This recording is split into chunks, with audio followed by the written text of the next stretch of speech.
नमस्कार साथियों, मैं अनीता श्रीवास्तव आपका हार्दिक अभिनंदन करती हूँ।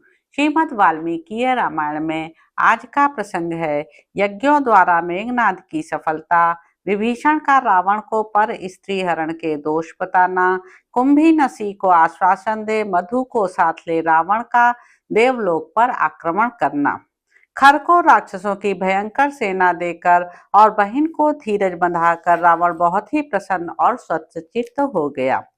तदंतर बलवान राक्षस राज रावण लंका के निकुंभला नामक उत्तम उपवन में गया। उसके साथ बहुत से सेवक भी थे। रावण अपनी शोभा एवं तेज से अग्नि के समान प्रज्वलित हो रहा था। उसने निकुंभला में पहुंचकर देखा एक यज्ञ हो रहा है जो सैकड़ों यूपों से व्याप्त और सुंदर देवालों से सुशोभित है।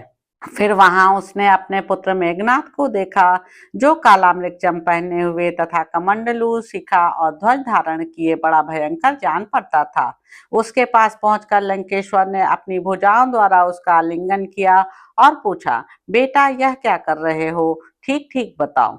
उस समय पुरोहित महातपस्वी द्विश्रेष्ठ शुक्राचार्य ने जो यज्ञ संपत्ति की समृद्धि के लिए वहां आए थे राक्षस शिरोमणि रावण से कहा, राजन, मैं सब बातें बता रहा हूँ, ध्यान देकर सुनिए। आपके पुत्र ने बड़े विस्तार के साथ 7 यज्ञों का अनुष्ठान किया है। अग्निष्टोम, अश्वमेध, बहुसुवर्णक, राजसूय, गोमेध तथा वैष्णव, ये 6 यज्ञ पूर्ण करके जब इसने 7वां माहेश्वर यज्ञ, जिसका अनुष्ठान दूसरों के लिए अत्यंत दुर्लभ है, आरंभ किया, तब आपके इस पुत्र को साक्षात भगवान पशुपति से बहुत से वर प्राप्त हुए। साथ ही इच्छानुसार चलने वाला एक दिव्य आकाशचारी रथ भी प्राप्त हुआ है। इसके सिवा तामसी नाम की माया उत्पन्न हुई है जिससे अंधकार उत्पन्न किया जाता है। राक्षसेश्वर, संग्राम में इस माया का प्रयोग करने पर देवता और असुरों को भी प्रयोग करने वाले पुरुष की गतिविधि का पता नहीं लग सकता। राजन, बाणों से भरे हुए 2 अक्षय तस्कर, अटूट धनुष तथा रणभूमि में शत्रु का विध्वंस करने वाला प्रबल अस्त्र, इन सब की प्राप्ति हुई है। दशानन, तुम्हारा यह पुत्र इन सभी मनोवांछित वरों को पाकर आज यज्ञ की समाप्ति के दिन तुम्हारे दर्शन की इच्छा से यहाँ खड़ा है। यह सुनकर दशग्रीव ने कहा, बेटा तुमने यह अच्छा नहीं किया है, क्योंकि इस यज्ञ संबंधी द्रव्यों द्वारा मेरे शत्रुभूत इंद्र आदि देवताओं का पूजन हुआ है। अस्तु, जो कर दिया सो अच्छा ही किया, इसमें संशय नहीं है। सौम्य, अब आओ चलो हम लोग अपने घर को चलें। तदंतर दशग्रीव ने अपने पुत्र और विभीषण के साथ जाकर पुष्पक विमान से उन सब स्त्रियों को उतारा जिन्हें हर कर ले आया था। वे अब भी आंसू बहाती हुई गदगद कंठ से विलाप कर रही थीं। वे उत्तम लक्षणों से सुशोभित होती थीं और देवताओं, दानवों तथा राक्षसों के घर की रत्न थीं। उनमें रावण की आसक्ति जानकर धर्मात्मा विभीषण ने कहा, राजन, ये आचरण यश, धन और कुल का नाश करने वाले हैं। इनके द्वारा जो प्राणियों को पीड़ा दी जाती है उससे बड़ा पाप होता है। इस बात को जानते हुए भी आप सदाचार का उल्लंघन करके स्वेच्छाचार में प्रवृत्त हो रहे हैं। महाराज, इन बेचारी अबलाओं के बंधु बांधवों को मारकर आप इन्हें हर ले आए हैं और इधर आपका उल्लंघन करके आपके सिर पर लात रखकर मधु ने मौसेरी बहन कुंभीनसी का अपहरण कर लिया है। रावण बोला, मैं नहीं समझता कि तुम क्या कह रहे हो। जिसका नाम तुमने मधु बताया है वह कौन है? तब विभीषण ने अत्यंत कुपित होकर भाई रावण से कहा, सुनिए, आपके इस पाप कर्म का फल हमें बहन के अपहरण के रूप में प्राप्त हुआ है।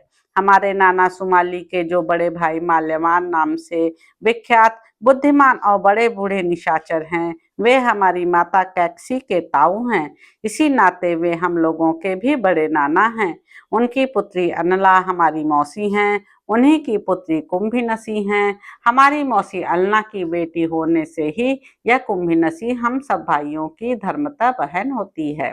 राजन, आपका पुत्र मेघनाद जब यज्ञ में तत्पर हो गया, मैं तपस्या के लिए पानी के भीतर रहने लगा और महाराज भैया कुंभकर्ण भी जब नींद का आनंद लेने लगे तो उस समय महाबली राक्षस मधु ने यहाँ आकर हमारे आदरणीय मंत्रियों को, जो राक्षसों में श्रेष्ठ थे, मार डाला और कुंभीनसी का अपहरण कर लिया। महाराज, यद्यपि कुंभीनसी अंतःपुर में भली भांति सुरक्षित थी, तो भी उसने आक्रमण करके बलपूर्वक उसका अपहरण किया। पीछे इस घटना को सुनकर भी हम लोगों ने क्षमा ही की, मधु का वध नहीं किया, क्योंकि जब कन्या विवाह के योग्य हो जाए तो उसे किसी योग्य पति के हाथ में सौंप देना ही उचित है। हम भाइयों को अवश्य यह कार्य पहले कर देना चाहिए था। हमारे यहाँ से जो बलपूर्वक कन्या का अपहरण हुआ है, यह आपकी इस दूषित बुद्धि एवं पाप कर्म का फल है, जो आपको इसी लोक में प्राप्त हो गया। यह बात आपको भली भांति विदित हो जानी चाहिए। विभीषण की यह बात सुनकर राक्षस राज रावण अपनी की हुई दुष्टता से पीड़ित हो तपे हुए जल वाले समुद्र के समान संतप्त हो उठा। वह रोष से जलने लगा और उसके नेत्र लाल हो गए। वह बोला, मेरा रथ शीघ्र ही जोत कर आवश्यक सामग्री से सुसज्जित कर दिया जाए। मेरे शूरवीर सैनिक रण यात्रा के लिए तैयार हो जाएं। भाई कुंभकर्ण तथा अन्य मुख्य मुख्य निशाचर नाना प्रकार के अस्त्र शस्त्रों से सुसज्जित हो सवारियों पर बैठें। आज रावण का भय न मानने वाले मधु का सम्रांगण में वध करके मित्रों को साथ लिए युद्ध की इच्छा से देवलोक की यात्रा करूंगा।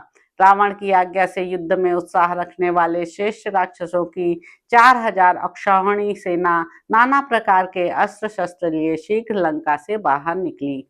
मेघनाथ समस्त सैनिकों के साथ लेकर सेना के आगे आगे चला। रावण बीच में था और कुंभकर्ण पीछे पीछे चलने लगा।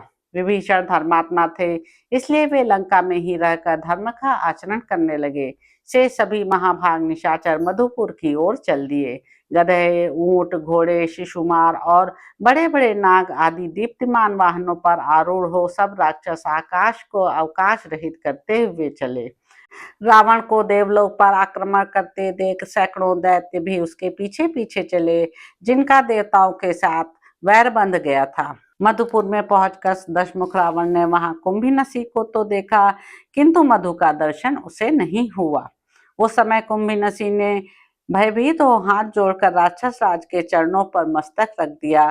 तब राक्षस प्रवर रावण ने कहा, डरो मत। फिर उसने कुंभीनसी को उठाया और कहा, मैं तुम्हारा कौन सा प्रिय कार्य करूं?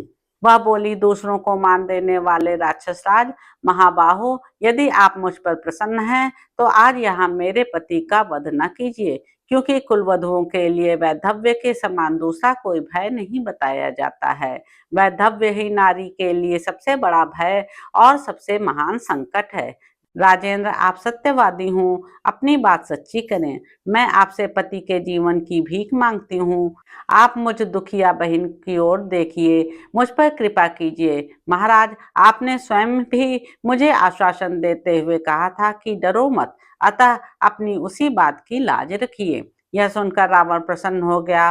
वह वहां खड़ी हुई अपनी बहन से बोला, तुम्हारे पति कहाँ हैं? उन्हें शीघ्र मुझे सौंप दो, मैं उन्हें साथ लेकर देवलोक पर विजय के लिए जाऊंगा। तुम्हारे प्रति करुणा और सौहार्द के कारण मैंने मधु के वध का विचार छोड़ दिया है। रावण के ऐसा कहने पर राक्षस कन्या कुंभीनसी अत्यंत प्रसन्न सी होकर अपने सोए हुए पति के पास गई और उस निशाचर को उठाकर बोली, राक्षस प्रवर, ये मेरे भाई महाबली दशग्रीव पधारे हैं और देवलोक पर विजय पाने की इच्छा लेकर वहां जा रहे हैं। इस कार्य के लिए ये आपको भी सहायक बनाना चाहते हैं, अतः आप अपने बंधु बांधवों के साथ इनकी सहायता के लिए जाइए। मेरे नाते आप पर इनका स्नेह है, आपको जमाता मानकर ये आपके प्रति अनुराग रखते हैं, अतः आपको इनके कार्य की सिद्धि के लिए अवश्य सहायता करनी चाहिए। पत्नी की यह बात सुनकर मधु ने तथास्तु कहकर सहायता देना स्वीकार कर लिया। फिर वह न्यायोचित रीति से निकट जाकर निशाचर शिरोमणि राक्षस राज रावण से मिला। मिलकर उसने धर्म के अनुसार उनका स्वागत सत्कार किया। मधु के भवन में यथोचित आदर सत्कार पाकर पराक्रमी दशग्रीव वहां एक रात रहा, फिर सवेरे उठकर वहां से जाने को उद्यत हुआ। मधुपुर से यात्रा करके महेंद्र के तुल्य पराक्रमी राक्षस राज रावण सायंकाल तक कुबेर के निवास स्थान कैलाश पर्वत पर जा पहुंचा। वहां उसने अपनी सेना का पड़ाव डालने का विचार किया। तो इस प्रकार साथियों, उत्तरकांड में निहित 25वां सर्ग यहाँ पर समाप्त होता है। इसके अगले अंक में आप जानेंगे कि रावण का रंभा पर बलात्कार करना और नलकूबर का रावण को भयंकर शाप देना। तो अब आपसे अगले अंक में मुलाकात होगी। मेरे YouTube चैनल संवाद विद अनीता को लाइक करें, शेयर करें, सब्सक्राइब करें। धन्यवाद साथियों।